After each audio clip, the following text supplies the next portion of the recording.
Oke, selamat pagi sahabat petani milenial. Nah, jadi pada kesempatan pagi hari ini saya akan berbagi tips lagi tentang cara atau teknik membuahkan tanaman yang sulit atau susah berbuah, bahkan bertahun-tahun kita menunggu tidak kunjung berbuah. Nah, di sini saya akan berikan solusi ya, khususnya bagi teman-teman petani pemula ya. Dan bahannya hanya dari dapur semua ya sahabat tani. Jadi yang pertama di sini saya persiapkan air hujan ya. Kebetulan tadi malam sempat hujan dan saya sempat mengambil airnya, dan ini sebanyak 3 liter ya sahabat tani. Nah, kemudian di sini ada bahan-bahan dapur ya, ada beberapa ya sahabat tani. Nah, di sini kebetulan ada sisa sedikit madu ya. Kemudian saya siapkan tepung terigu ya sahabat tani, dan ini sudah dibuka sebagian karena kemarin saya juga gunakan untuk perangsang buah juga ya sahabat tani. Kemudian saya siapkan di sini micin. Jadi micin ini khusus untuk pembuatan perangsang buah ya sahabat tani, dan bukan untuk dimasak ya. Nah, kemudian di sini juga saya siapkan garam krosok teman-teman, atau garam kasar, dan ini khusus tanaman ya maksudnya ya. Jadi kemudian bahan yang terakhir di sini saya juga menggunakan kecap manis ya. Jadi ini kecap manis ini bahan andalan saya dalam hal proses membuahkan tanaman kita agar cepat dalam proses berbunga maupun berbuah ya. Nah, jadi kelima bahan ini saya masukkan ke dalam air hujan ya, sebanyak 3 liter air, dan tergantung berapa banyak tanaman yang akan kita lakukan perangsangan ya sahabat tani.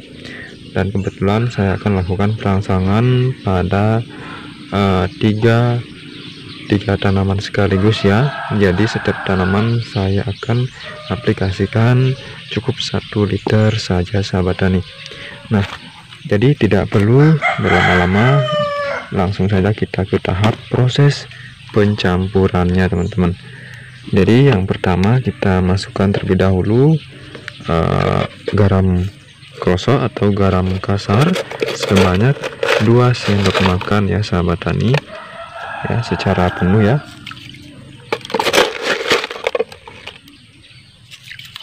Nah, setelah itu kita masukkan micin atau MSG. Nah, jadi masalah merek bebas ya, merek apa saja bisa teman-teman, yang penting micin atau MSG. Jadi saya gunakan ini micin merek Sasa ya. Kita gunakan 2 sendok kecil seperti ini teman-teman ya. Kalau kita gunakan 3 liter air hujan ya. Jadi kalau tidak ada air hujan bisa teman-teman gunakan air sumur bisa ya, atau air kolam, itu lebih bagus teman-teman. Kita sudah masukkan 2 sendok kecil seperti itu. Kemudian kita tutup kembali.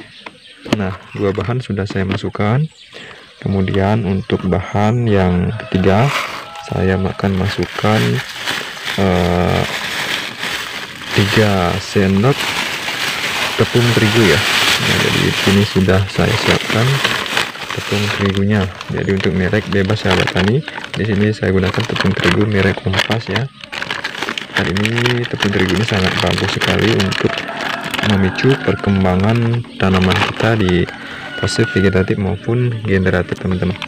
Nah, jadi untuk takaran di sini saya akan gunakan 3 sendok makan ya. 1 2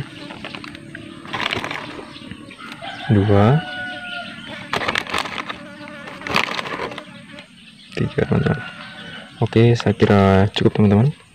3 sendok makan tepung terigu sudah saya masukkan ya.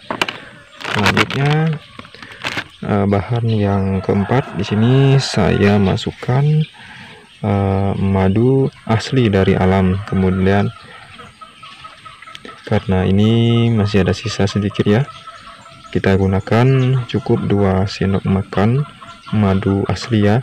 Jadi jika teman-teman di rumah tidak tersedia madu asli, bisa teman-teman gunakan madu TJ, itu tidak masalah ya sahabat tani.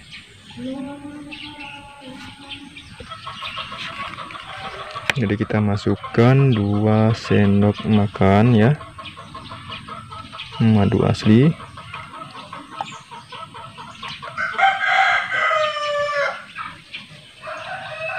Oke, saya kira cukup teman-teman. Nah, dan selanjutnya kita akan masukkan bahan yang terakhir, yaitu kecap manis ya.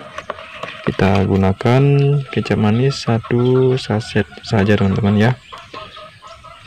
Oke, kita masukkan dulu kecap manisnya. Jadi kecap manis ini sangat bagus sekali untuk merangsang tanaman kita yang susah berbuah teman-teman. Jadi ini bahan andalan saya ketika saya membuat pupuk perangsang buah teman-teman.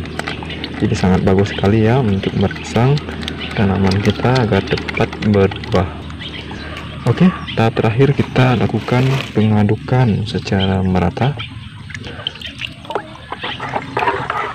Diusahakan harus benar-benar merata dalam pengadukannya teman-teman.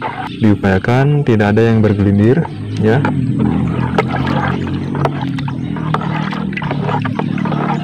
Wah, aromanya sangat segar sekali teman-teman ya. Perpaduan antara madu, tepung terigu dan juga micin, kecap manis juga ya. Ini sangat menggoda sekali aromanya teman-teman.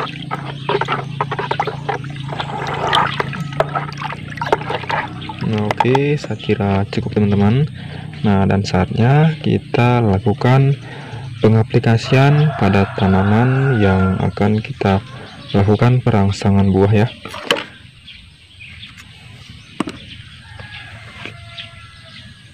Dan tanaman yang akan saya rangsang di sini, saya akan lakukan perangsangan pada tanaman kelengkeng, belimbing madu, dan juga jambu kristal teman-teman.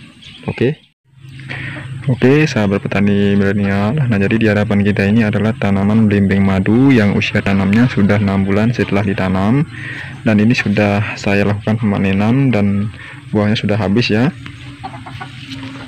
Dan kali ini saya akan lakukan perangsangan kembali ya, karena ini sudah sekitar 2 minggu yang lalu sudah dipanen. Kemudian saya akan lakukan perangsangan buah kembali agar bunganya lebat kembali teman-teman. Nah, oke. Nah, jadi di sini saya sudah siapkan cairan perangsang buah yang saya buat tadi. Nah, sebelum kita lakukan pengocoran, kita lakukan pengadukan kembali teman-teman. Nah, jadi untuk dosis atau takaran kita gunakan 1 liter 1 tanaman ya sahabat tani. Jadi kita lakukan penyiraman seperti ini teman-teman, ke batang langsung ya. Nah, oke teman-teman, jadi di hadapan kita ini adalah tanaman jambu kristal yang saya habis lakukan pemanenan minggu lalu, dan teman-teman bisa lihat pada video sebelumnya yang sudah saya bagikan saat tanaman jambu kristal ini berbuah lebat teman-teman. Dan saya akan lakukan pengocoran kembali atau pengaplikasian kembali menggunakan cairan yang saya buat agar buahnya kembali lebat teman-teman ya. Seperti biasa kita lakukan pengocoran seperti ini teman-teman. Nah, jadi kita perkirakan saja.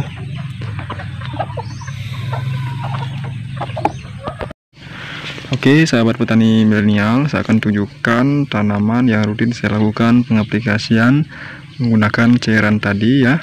Jadi di hadapan kita ini adalah tanaman belimbing madu yang usianya baru 5 bulan setelah saya lakukan penanaman teman-teman. Dan ini masih pendek sekali ya, sekitar belum ada 2 meteran, 1 meter 30 cm perkirakan ya. Ya, namun di bawahnya sudah terdapat buah ya sahabat tani, dan ini sudah saya lakukan pembungkusan menggunakan plastik ya. Dan ini saya lihat sudah ada mulai yang matang ya sahabat tani. Jadi tujuannya saya bungkus menggunakan plastik seperti ini untuk menghindari serangan lalat buah teman-teman. Karena di sini di daerah saya ya sangat banyak terdapat lalat buah teman-teman. Jadi ini solusi yang tepat ya untuk menghindari lalat buah, karena untuk dikonsumsi ya biar aman juga, kita tidak perlu melakukan penyemprotan ya atau pengendalian hama.